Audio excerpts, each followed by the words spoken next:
Assalamualaikum warahmatullahi wabarakatuh. Perkenalkan, nama saya Ika Nadia Putri. Saya dari jurusan Pendidikan Guru Madrasah Ibtidaiyah, Fakultas Tarbiyah dan Keguruan. Video ini dibuat untuk memenuhi tugas pada mata kuliah Sejarah Peradaban Islam. Pada video kali ini, saya akan membahas tentang perkembangan Islam periode Mekah dan Madinah. Untuk mempersingkat waktu, mari kita simak video ini bersama-sama. Cekidot. Sebelum saya membahas tentang perkembangan Islam periode Mekah dan Madinah, di sini saya akan menjelaskan biografi singkat tentang Nabi Muhammad SAW. Nabi Muhammad SAW adalah nabi terakhir yang paling sempurna di antara ciptaan Allah dan yang dicintai oleh Allah Subhanahu wa taala. Nabi Muhammad SAW dilahirkan di kota Mekah pada tanggal 12 Rabiul Awal tahun Gajah. Kota Mekah tersebut sekarang dinamai dengan Ka'bah. Setelah itu Nabi Muhammad SAW menikah dengan Sayyidah Khadijah pada umur 25 tahun, sedangkan Sayyidah Khadijah berumur 40 tahun. Nabi Muhammad SAW wafat pada tanggal 12 Rabiul Awal tahun 11 Hijriah, wafat pada usia 63 tahun.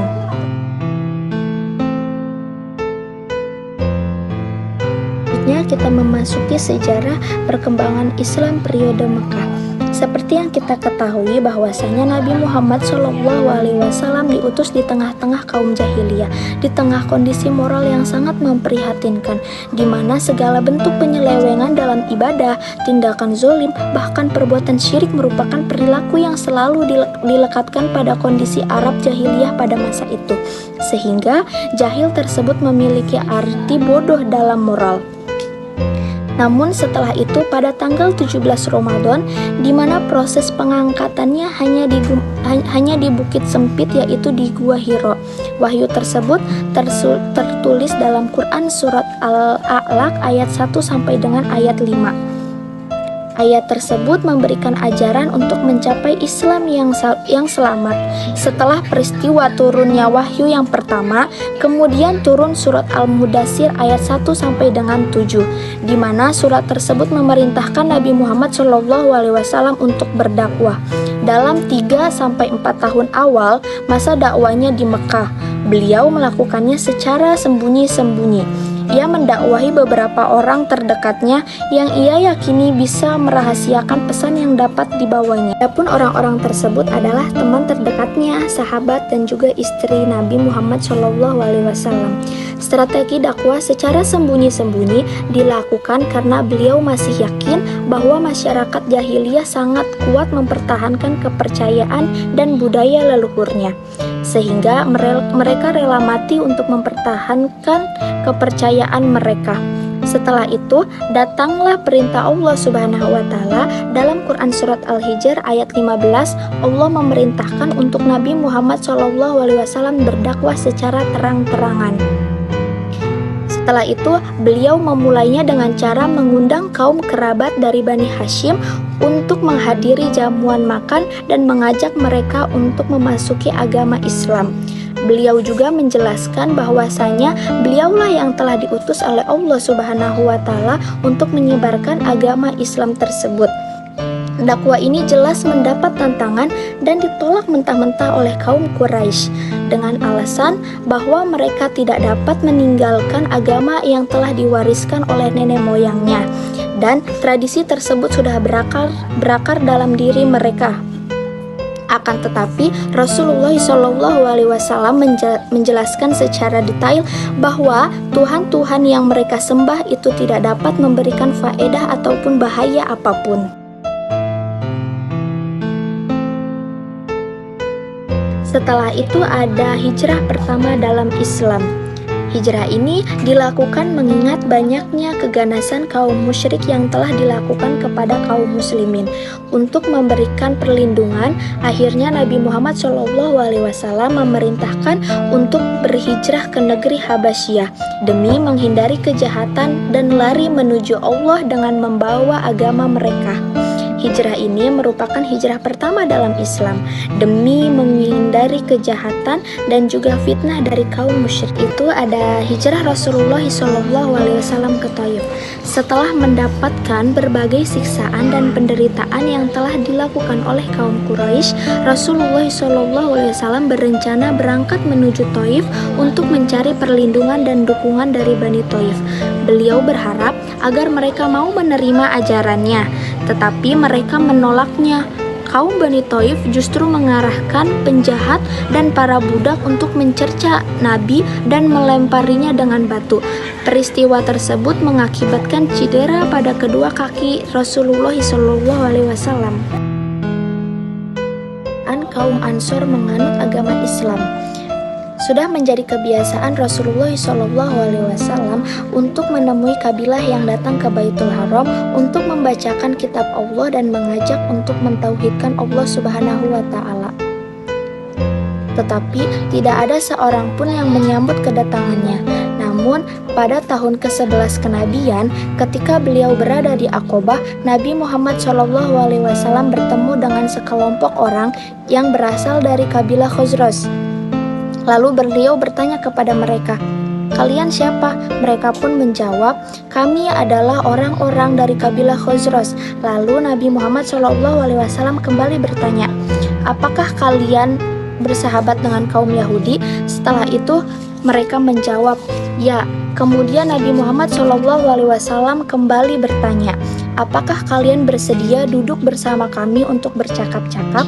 Setelah itu mereka menjawab, "Baik, kami bersedia." Pada akhirnya Rasulullah SAW mengajak mereka beriman kepada Allah Subhanahu wa Ta'ala, dan akhirnya mereka menerima Islam sebagai ajarannya.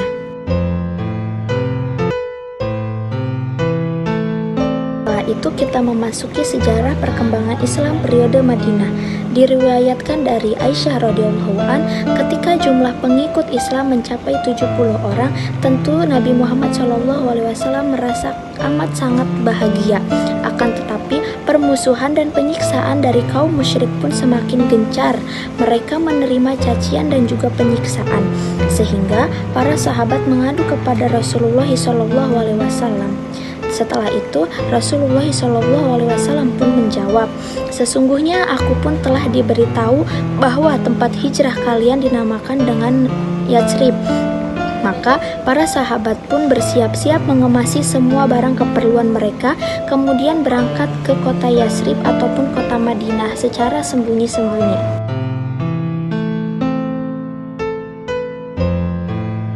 Itu ada hijrah Rasulullah SAW.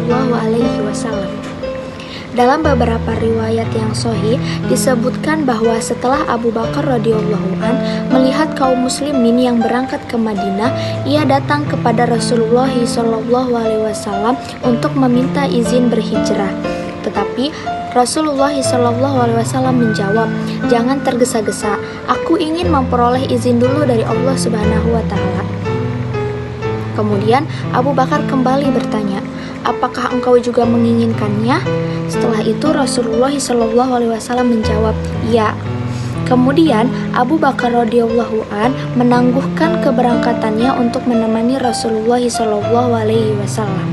Selama masa tersebut, kaum Quraisy mengetahui bahwa Rasulullah SAW telah memiliki pendukung dan sahabat dari luar Mekah. Mereka khawatir jangan-jangan Rasulullah SAW keluar Mekah untuk kemudian menghimpun kekuatan di sana dan menyerang mereka. Maka diadakanlah pertemuan di Darun Nadwah. Darun Nadwah tersebut adalah rumah Qusay bin Kilab, tepatnya yaitu tempat kaum Quraisy memutuskan segala perkara untuk membahas apa yang harus dilakukan terhadap Rasulullah SAW.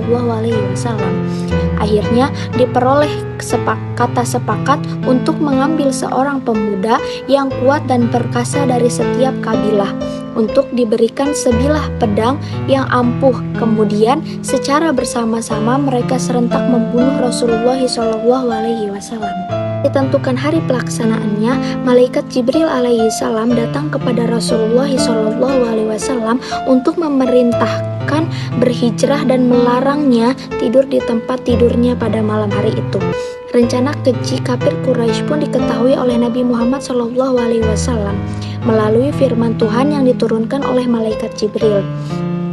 Nabi Muhammad SAW pada akhirnya memilih saudaranya Ali untuk menggantikan tidur di atas dipan dengan mempertaruhkan hidupnya demi keselamatan Nabi Muhammad SAW. Beliau pun berhijrah dari Mekah ke Madinah dalam kegelapan malam. Kaum kafir Quraisy setelah itu berkumpul mengelilingi rumah Nabi Muhammad SAW dengan maksud ingin membunuhnya. Betapa terkejutnya mereka ketika mendapati Ali bin Abi Thalib di atas dipan Nabi Muhammad SAW. Mereka mengetahui hal tersebut, mereka memutuskan untuk mengejar Nabi Muhammad SAW. Akan tetapi pengejaran tersebut gagal sehingga mereka harus pulang dengan tangan hampa. Setelah Nabi Muhammad SAW menempuh perjalanan yang sangat amat melelahkan, Nabi Muhammad SAW akhirnya tiba di Quba. Quba adalah tempat dekat dengan kota Madinah. Penduduk Madinah menyambut kedatangan Nabi Muhammad SAW dengan sukacita. Akhirnya, Nabi Muhammad SAW membangun sebuah masjid Quba sebagai tempat sholat dan menyusun tugas-tugas dakwahnya. Ada Piagam Madinah. Sebelum lahirnya Piagam Madinah, hak kemanusiaan tergantung kepada adat istiadat, atau bisa disebut hukum adat yang terdapat pada setiap suku. Perang antara kabilah adalah fenomena biasa di kalangan masyarakat Arab. Jaminan keamanan individu tergantung pada kekuasaan pemimpin kabilah masing-masing. Piagam tersebut membuat hak-hak golongan minoritas.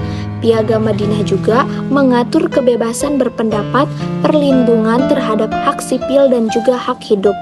Prinsip Piagam Madinah menjamin persamaan hak dan kewajiban setiap individu tanpa membedakan ras, bahasa, ataupun kepercayaan. Piagam Madinah lahir berdasarkan kondisi sosial masyarakat Madinah yang heterogen, baik kondisi keagamaan, politik, ekonomi, maupun suku bangsa. Semua kondisi tersebut sangat rentan memicu lahirnya konflik di antara mereka. Untuk itulah, Piagam Madinah lahir dalam usaha meredam munculnya konflik di antara mereka. Demikianlah video yang dapat saya sampaikan. Kurang dan lebihnya saya memohon maaf. Wallahul muwaffiq ila aqwamit thoriq. Wassalamualaikum warahmatullahi wabarakatuh.